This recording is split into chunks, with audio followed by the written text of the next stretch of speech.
আসসালামু আলাইকুম প্রিয় শিক্ষার্থীবৃন্দ, আপনারা সবাই আশা করি ভালো আছেন। আজকে আমরা নুরানি তৃতীয় শ্রেণীর অঙ্ক শিক্ষা বইয়ের 7 পৃষ্ঠায় অঙ্কে লিখি ক থেকে ইয় পর্যন্ত আমরা এগুলো সমাধান করব। তো প্রথমে ক নম্বরে 4400 লেখা আছে। তো আমরা জানি একক, দশক, শতক, হাজার, হাজারে 4 ঘরে লিখতে হয়। তো যেহেতু এখানে 10,000-এর কম আছে 4,000, সেজন্য আমরা 4 ঘরে লিখব। তো প্রথমে 4,000, এইটুকু অংশের জন্য 4,000-এর 4 লিখব। এরপরে 400, শতকের ঘরে একটা 4 দেব। এরপরে যেহেতু আর এককও নেই দশকও নেই, সেজন্য দুইটা শূন্য ব্যবহার করব। দশকের ঘরে একটা শূন্য, এককের ঘরে একটা শূন্য। আমাদের 4,400 হয়ে গেল। এরপরে ডান দিক থেকে একক, দশক, শতকের পরে একটা কমা ব্যবহার করব। এরপরে খ নাম্বার 1111, এখানে 10,000 থেকে কম, এরপরে 999 থেকে বেশি 1000। 1000-এর জন্য একটা 1 ব্যবহার করব। 100-র জন্য একটা 1 দেব। 11, 1 10 1 11। তাহলে একক, দশক, শতকের পর একটা কমা দেব।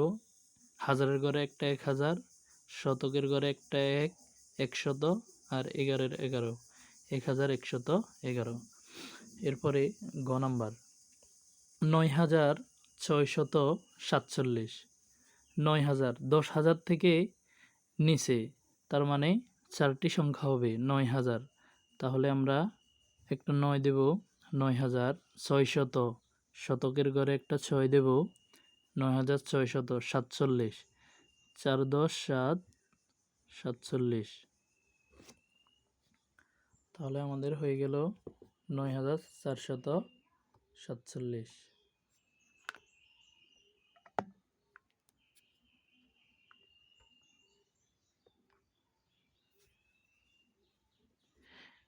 এরপরে ঘ নাম্বার 2222, 2000 10,000 থেকে নিচে, এজন্য 4 ঘর ব্যবহার করব। একক, দশক, শতক, হাজার, 4 সংখ্যা ব্যবহার হবে। তাহলে এখানে আমরা একটা 2 ব্যবহার করব।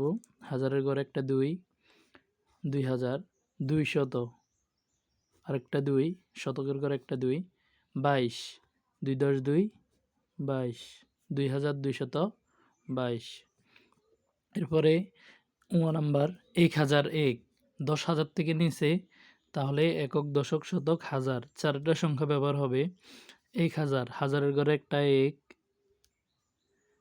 এরপরে হাজার, শতকের ঘরে কিছু নেই, একটা শূন্য, 1 1 হচ্ছে একক, তাইলে দশকের ঘরেও কিছু নেই, একটা শূন্য, আর এককের ঘরে একটা 1, 1001। আমরা একক, দশক, শতকের পর একটা কমা ব্যবহার করবো, এতে করে পড়তে সুবিধা হবে।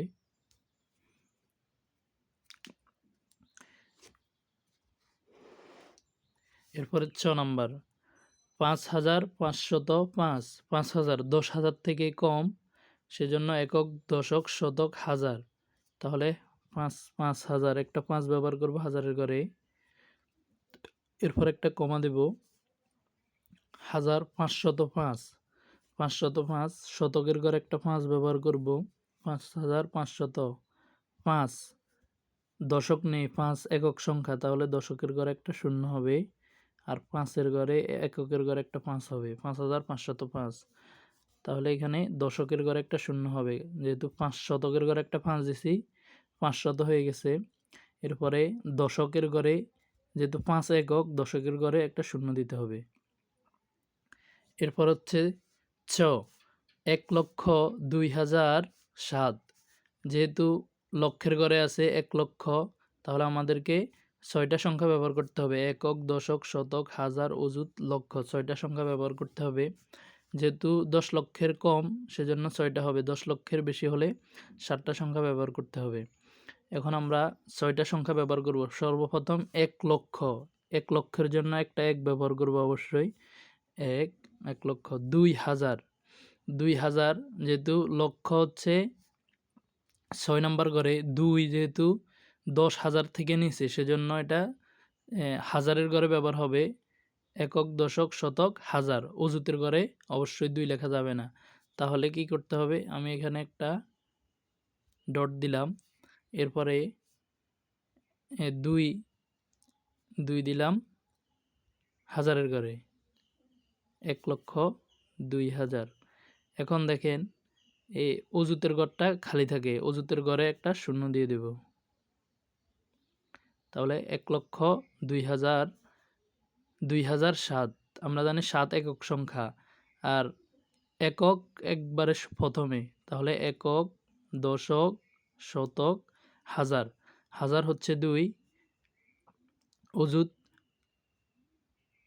লক্ষ, লক্ষের ঘরে 1 বসছে। তাহলে আমরা 7টা এখানে দেব, আর এই 2 ঘরে শূন্য হবে যেহেতু কিছু নেই, শতও নেই, দশকও নেই, 7 একক সংখ্যা। আশা করি বুঝতে পেরেছেন। এরপরে বর্গীয় জ, 4,812, 4,812। 4,000 10,000 থেকে কম, এজন্য 4টা সংখ্যা ব্যবহার হবে। 4,800, শতকের ঘরে একটা 8 হবে। 4,812, 1 10 2 12। তাহলে আমাদের 4,812 হয়ে গেল। এরপরে ঝ, 18,003। 18,000 10,000 থেকে বেশি, 9,999 থেকে বেশি, অর্থাৎ একক, দশক, শতক, হাজার, অযুত হবে। অযুত 5 সংখ্যার হবে। তাহলে আমরা 18 লিখে ফেলি। 18,003, 18,000 হয়ে গেছে, এখন শুধু 3 হবে। তাহলে একক, দশক, শতক, হাজার, অযুত। তাহলে 3 একক সংখ্যা এককের ঘরে বসে গেল, শতক ও দশকের ঘরে শূন্য বসিয়ে দিলাম। এরপরে ইয় নাম্বার 12,012। 12,000ও 10,000 থেকে 9,999 থেকে বেশি, অর্থাৎ 10,000 উপরে। তো আমরা এখানেও 5 সংখ্যা ব্যবহার করব। এখানে 5 সংখ্যা ব্যবহার করব, এজন্য 12 আগে লিখে ফেলব। 12,000।